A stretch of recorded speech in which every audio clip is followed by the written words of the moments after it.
international shooter. She is an international shooter, very highly qualified. Ranjana is MSc Botany, MD, M.Ed, MPhil and PhD, besides being an ace shooter. Ranjana got her first cash award of rupees 50,000 from UP government in 2010, followed by another award of 2 lakhs 2 years later. Since then, she has received 17 more honors and cash awards from UP government and Government of India, which included several cash awards ranging from 50,000 rupees to 3,50,000. These awards include All India Best Shooters Award 2013, UP Police Best Sportsman Award 2013, Rani Lakshmibai Sports Award 2015. Incidentally, that is the highest sports award of UP government. And All India Best Shooters Award 2018. Since 2014, Ranjana has participated in 4 international competitions, championships.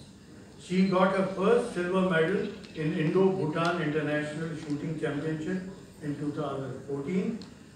Following year, she participated in the World Police Games, Virginia, USA, in which she won 3 gold medals, 2 silver medals, and 1 bronze medal.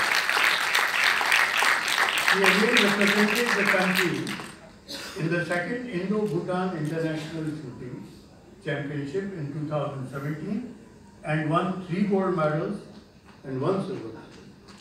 In 2018, she represented the country in 54th World Championship of South Korea and has been selected for the World Police Games in 2019.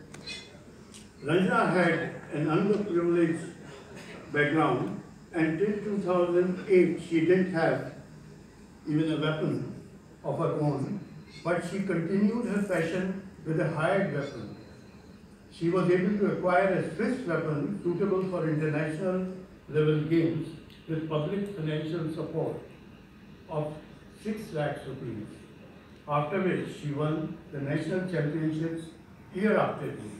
Till now,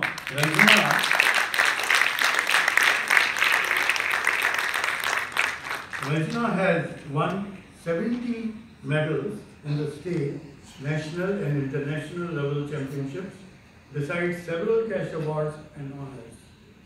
All these achievements have come to Ranjana while she was diligently performing a normal police duty.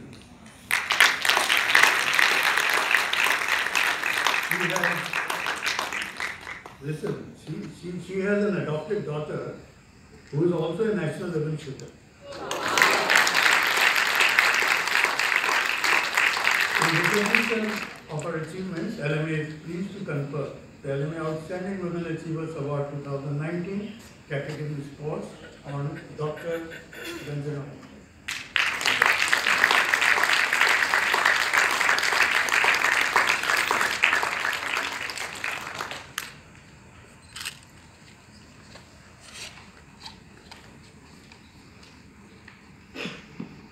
वैसे sportsman को कभी कहने का मौका नहीं मिलता है, क्योंकि हमेशा उसे करना पड़ता है। अभी मुझे मौका मिला है, मैं LMA को बहुत बहुत धन्यवाद देती हूँ कि उन्होंने मुझे सेलेक्ट किया, और मुझे पता ही नहीं था कि मेरा सिलेक्शन इस अवार्ड के लिए हुआ। मैं अपना मैच खेल रही थी, तभी हमारे DG सर ने हमको फ़ोन किया कि क्या आप रंजना बोल रहे हैं? तो मैंने कहा जी सर।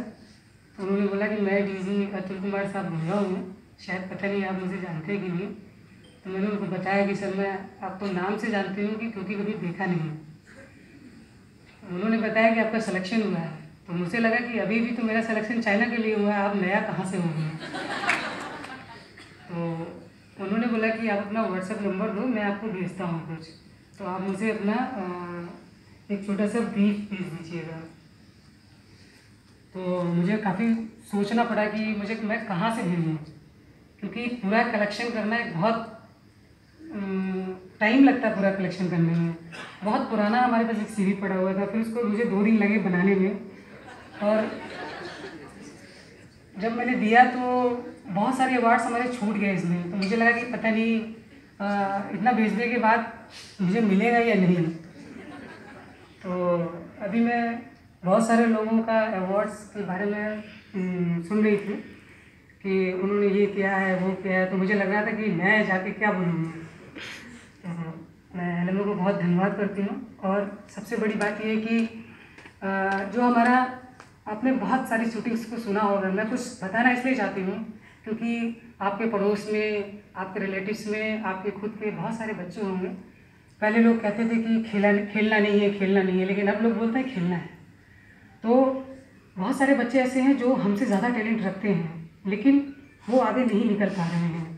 तो मुझे लगता है कि उनको कुछ ना कुछ पता होना चाहिए। वो उनके बारे में तब आप कुछ बता पाएंगे जब आपको कुछ पता होगा।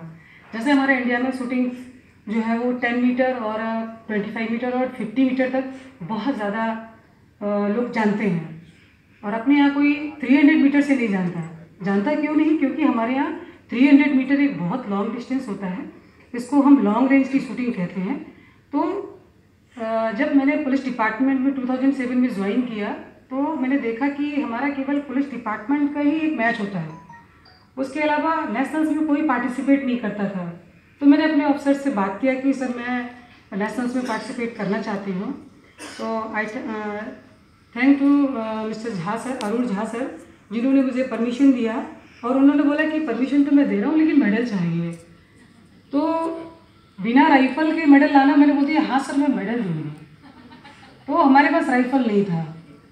फिर कुछ पत्रकार बंधुओं ने हमारी स्टोरी को प्रिंट किया, फिर धीरे धीरे करके पूरे उत्तर प्रदेश से किसी ने 10,000, किसी ने 5,000, किसी ने 20,000, even hard and fast lastly मतलब 50,000 रुपये तक एक पर्सन ने दिया, तो मेरे 6 लाख रुपए हो गए। और राइफल की कीमत 13.5 लाख थी। हमारे परिवार में जो क्या था कि हमारे पिताजी पुत्रों को बहुत चाहते थे, तो उन्होंने कभी ये सोचा ही नहीं कि हम लड़की की भी कुछ मदद करें। लेकिन चूंकि मैं सर्विस में आ गई थी, लेकिन आने पर ही तुरंत हमारे पास एक सर्विस का बहुत बड़ा अमाउंट नहीं होता, क्योंकि स्टार्टिंग हम बहुत कम पैसे से स्टार्ट करते हैं। लेकिन जब लोगों ने पैसे दिए और पैसे देने के बाद फिर उनके ऊपर एक ऐसा इफेक्ट पड़ा कि जब उत्तर प्रदेश के लोग रंजना के लिए 10,000, 5,000, 2,000, 20,000 करके दे रहे हैं, तो हम भी कुछ इनकी मदद कर सकते हैं। तो हमारे 5 भाई 3 बहनें हैं, जिसमें मैं सबसे छोटी हूँ। तो मेरे बाकी सभी मेरे भाई बहनों ने, किसी ने 50,000, किसी ने 1 लाख रुपए करके ऐसे पैसा दिया, और फिर वो राइफल परचेज किया। चूँकि वो राइफल इतनी मिन्नतों से आई थी, इतने ज़्यादा उसमें दुआएं थी कि जब तक मैंने उसको चलाया तब तक उसने गोल्ड के नीचे कभी कोई मेडल नहीं दिया। तो मैं सबसे पहले इसकी तरह डॉक्टर संजय गुप्ता फ्रॉम मुरई, उन्होंने मुझे सबसे पहले पैसा दिया था। मैं उनको याद करना किसी भी मन से भूलती नहीं हूँ, और मैं चाहती हूँ कि अगर कोई खिलाड़ी इस तरह से है तो प्लीज़ ज़रूर उनकी हेल्प करें। फिर जब डिपार्टमेंट में आए तो फिर मुझे लगा कि मेडल होना चाहिए, मेडल देते रहे। फिर मुझे लगा कि नहीं, डिपार्टमेंट से या उत्तर प्रदेश से किसी न किसी इंडियन टीम में भी सिलेक्शन होना चाहिए। तो वो भी बड़ी कठिन राह थी, लेकिन फिर भी मैं मेहनत करती रही, और एक दिन मेरा सिलेक्शन हुआ, मैं भूटान खेलने गई, मैं वहाँ से भी मेडल लाई। उसके बाद फिर लगा कि नहीं, कुछ और बड़े टूर्नामेंट में होना चाहिए। तो धीरे धीरे करके जब मैंने प्रॉपरली 2011 से लेकर 2018 तक जब मैंने किया, तो finally now at present time मैं इंडिया टीम की मेंबर भी हूँ। और वर्तमान में मैं जो भी मेरी एबिलिटीज़ हैं उनको देखते हुए उत्तर प्रदेश पुलिस में जो हमारे DG सर हैं, उन्होंने मुझे शूटिंग टीम का कोच भी बनाया, और मतलब इतना सब कुछ उन्होंने दिया। और ये सब मैं अपना सब कुछ अपनी, जिस मैंने बेटी को लिया है वो आपके ही बीच ये खड़ी है। और मैं चाहती हूँ कि जो LMA अवार्ड के लिए आज मुझे किया गया है, आगे इनके पास इतनी उपलब्धि हो कि कल इनको भी सेलेक्ट होकर ये अवार्ड मिले, ये मेरी दिली ख्वाहिश होगी। और ख़ासतौर से मैं लड़कियों के लिए ज़रूर इस तरह का संदेश देना चाहती हूँ कि अगर आप कुछ करना चाहते हैं तो आपको अपनी मेहनत और लगन ज़रूर दिखानी पड़ेगी। ये ज़रूरी नहीं है कि जैसे जनरली होता है ना कि मम्मी ने बोला कि नहीं स्कूल नहीं जाना है, कोई बात नहीं, मम्मी ने बोला मत जाओ, लेकिन उनको ऐसा करके दिखाओ कि उन्हें लगे कि नहीं मुझे इसे भेजना चाहिए था, ताकि ये हमारे लिए कुछ अच्छा करती है। तो मैं उन लड़कियों से ज़रूर बोलूँगी कि अपनी इच्छाओं को दबाएं नहीं, संघर्ष करें।